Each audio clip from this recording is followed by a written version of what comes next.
Doing? Oh my goodness. It has been an amazing vacation and I'm back. I was trying to stream to Facebook, but Facebook is Facebooking and I wanted to go live and I didn't want Facebook to stop me from going live. So here I am. And you know what? This just goes to show that I was supposed to stick to my original plan because I was originally supposed to stream exclusively to YouTube and LinkedIn beginning June 1st anyway. So here I am. So, good morning. Let me do one thing.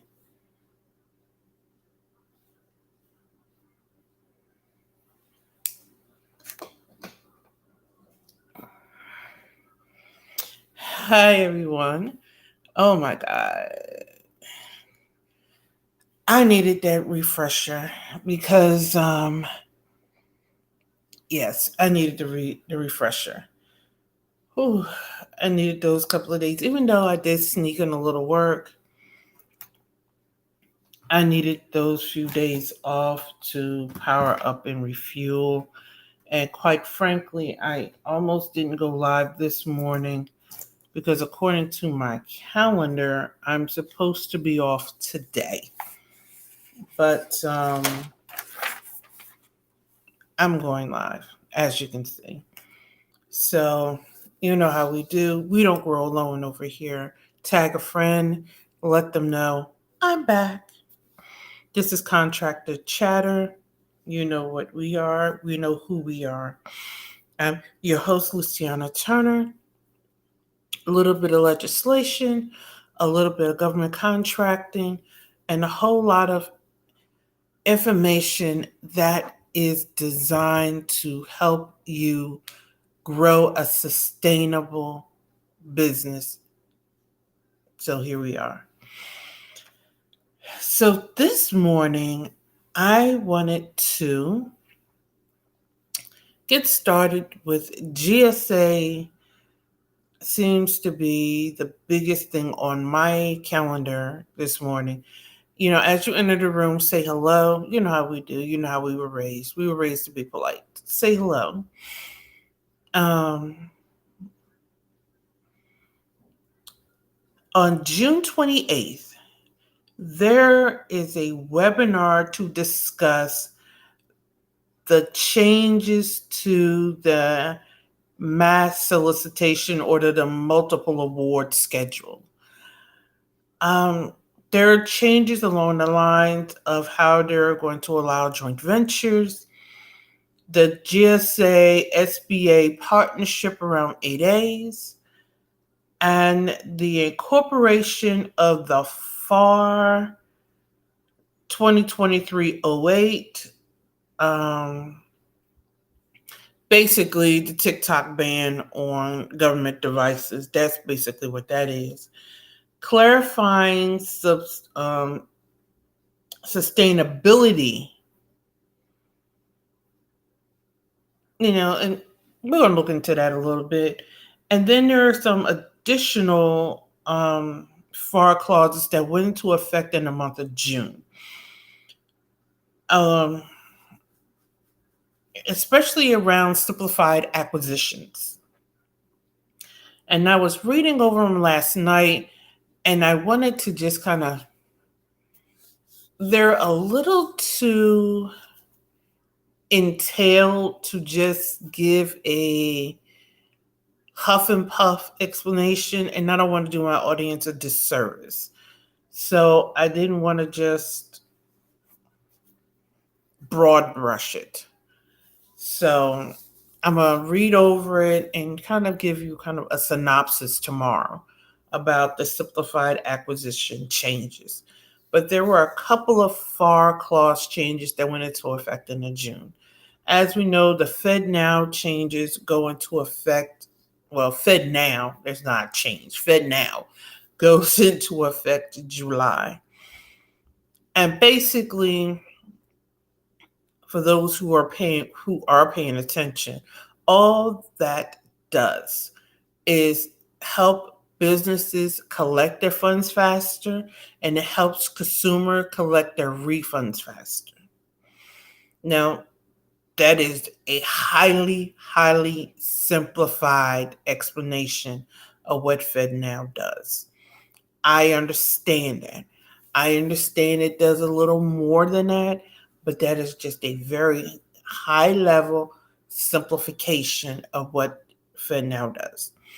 There are fees associated with FedNow for the business owner and for any business that signs up for it.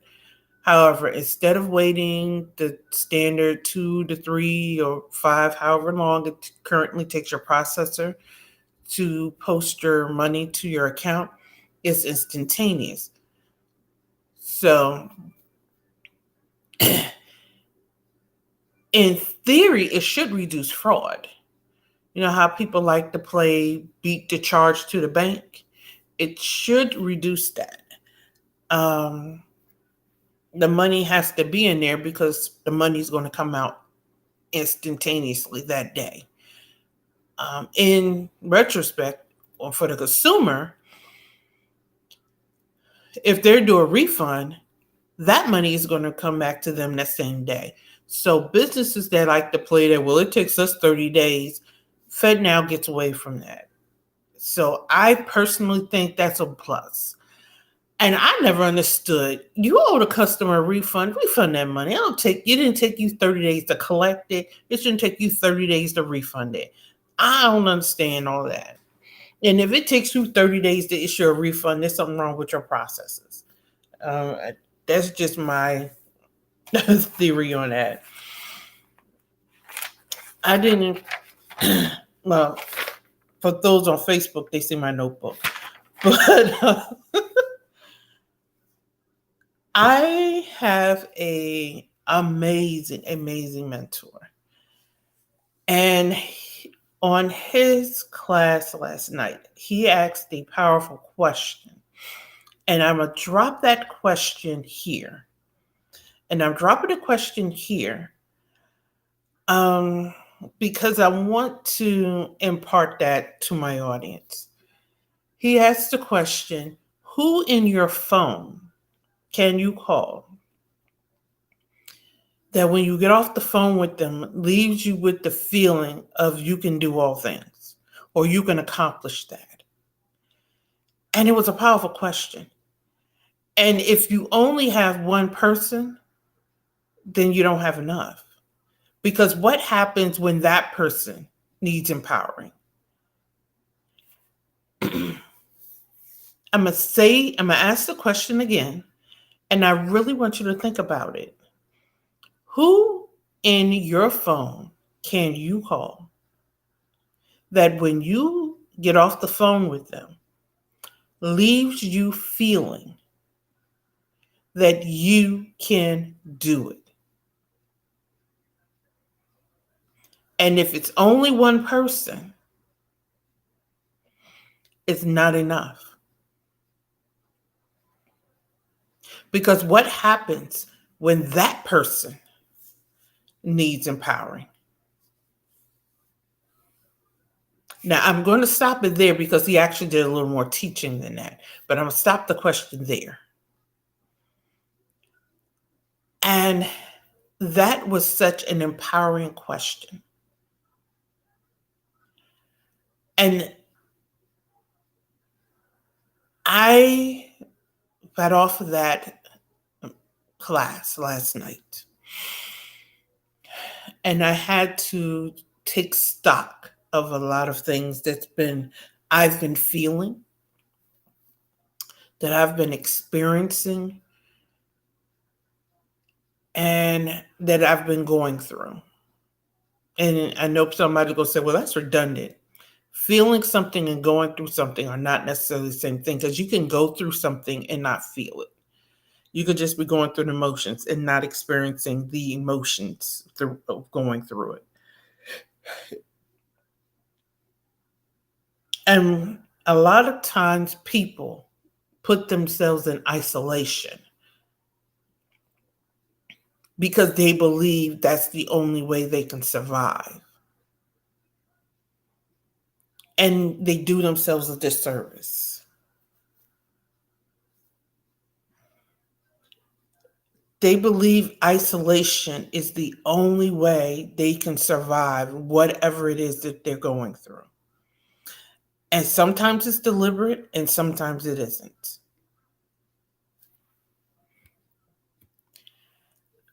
And I realized that I've done that to myself. I put myself in isolation.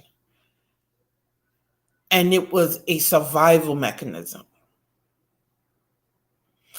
And a lot of it was bad teaching, but it was a survival mechanism. I felt that if I just put my head down and got in a corner and just hunkered down long enough, I could survive. But the problem with surviving is it puts you in a place where you've oftentimes cannibalized yourself. You're living in a place where you're starved. You fed off of your own knowledge, your own energy, your own fill in the blank for so long, you're depleted. There is power in community. And we are existing in a world that want to tell you that you don't need community. There's power in individualism. There's a difference between a strong sense of self and a power in community. There's a difference. Strong sense of self keeps you from falling for garbage. Strong sense of community allows you a resource or resources when you've gone to the extent that you can go to. When you've done everything you can and you're like, I don't know the next, or I need to fill in the blank. You will not always be the answer to your problem. And it's a fallacy to believe that you are. You will not exist in your own strength. And it's a fallacy to believe that you are. Sometimes someone stronger will have to give you words of encouragement. You cannot always speak over your own self, whether it's deliberate or it's accidental. Someone will deliver some words, or someone will share an experience that they've had in life, in business, or in relationships that will be the answer to something that you are currently going through. That is the power of community. The power of self is what keeps you going. The power of self is what wakes you up every day. The power of self is what keeps you aligned in purpose.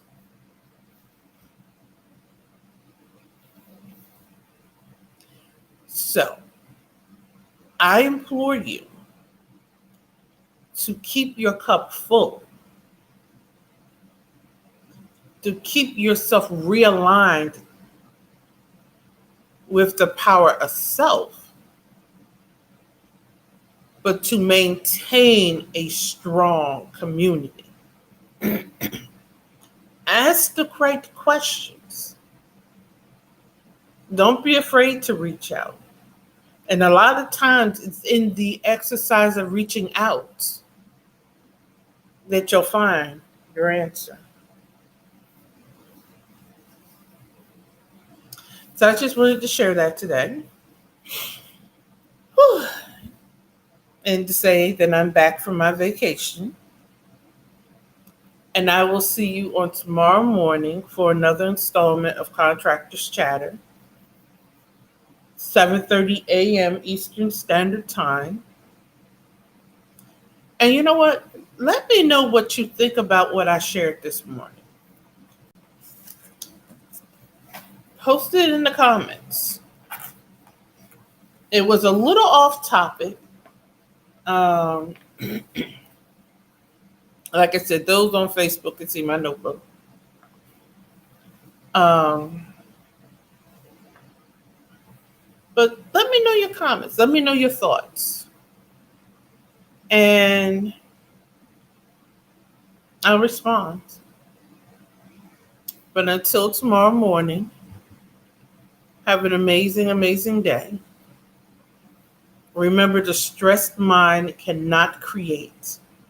Take care of yourself mentally, physically, emotionally, spiritually.